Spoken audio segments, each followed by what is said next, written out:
আসসালামু আলাইকুম রহমতুল্লাহ। সবাই কেমন আছেন? আলহামদুলিল্লাহ, আমি ভালো আছি। আজকে আব্বুর গাড়িটা নিয়ে কারখানায় যাচ্ছি দোকানের মাল কেনার জন্য। তো দুইটা দাম নিলাম, একটি সয়াবিন, একটি পামল। তো বান্দা শেষ, এখন রওনা দেব। আমাদের বাড়ির সাথে পাকা রাস্তা, তো ভ্যান নিয়ে যেতে তেমন সমস্যা হয় না। এই তো রওনা হলাম। আমাদের রাজশাহীর রাস্তাগুলো অনেক সুন্দর এবং ভালো, এজন্য বাজার যেতে খুব সময় লাগে না, অল্প সময়ের মধ্যে যাওয়া যায়। আমাদের রাজশাহী সর্বপ্রথম ফ্লাইওভার ব্রিজ। এই রাস্তা দিয়ে বড় গাড়ি যাওয়া আসা করে, ছোট গাড়ি খুব কম যাওয়া আসা করে, যেমন ভ্যান, রিক্সা এগুলো খুব কম যায়। আর এটা হচ্ছে রাজশাহীর মেন রোড, অনেক সুন্দর এবং রাস্তাটা অনেক বড়। এই জায়গার নাম দেওয়ানপাড়া। সামনে একটি বড় মাদ্রাসা আছে, সবাই দেওয়ানপাড়া বলে চেনে। তো এখানে কিছুদিন পড়াশোনা করছি আমি ছোটো থাকতে আর কি। এখানে জ্যাম লাগার কারণ একটাই, তো সামনে বাজার আছে, বাজারের কারণে জ্যামটা লাগে। চলে আসলাম দোকানের মধ্যে।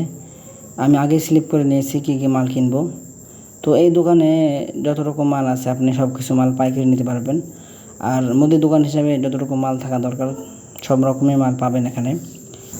দোকানটা অনেক বড় এবং প্রসিদ্ধ। যারা মধু ব্যবসা করেন বা মধু ব্যবসা করতে চান তারা জানেন যে মধু ব্যবসার লাভটা একটু কম এবং পরিশ্রমটা খুব বেশি। আসলে প্রতিটা কাজেই পরিশ্রম ছাড়া সফল হওয়া যায় না। তো প্রতিটা কাজেই পরিশ্রম আছে। তো মধু ব্যবসায় পরিশ্রমটা বেশি, ঠিক আছে।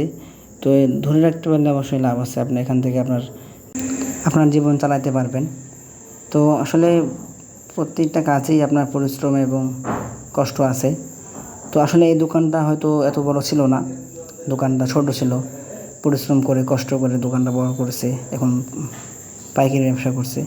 তো আপনি যখন দোকান দেবেন আপনার দোকানটা এত বড় হবে না, ছোট থাকবে, বা বড় দিলেও আপনি এভাবে ব্যবসা করতে পারবেন না, বা বিপদ বাধা আসবে।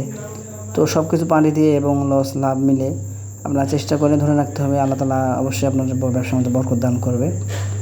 তো এই তো দেখেন, ঘুরে ঘুরে দেখাচ্ছে আপনাদেরকে, দোকানটা অনেক সুন্দর এবং অনেক মালে ভরপুর। তো আসলে চেষ্টা করে এবং পরিশ্রম করে সব কিছু অর্জন করতে হয়।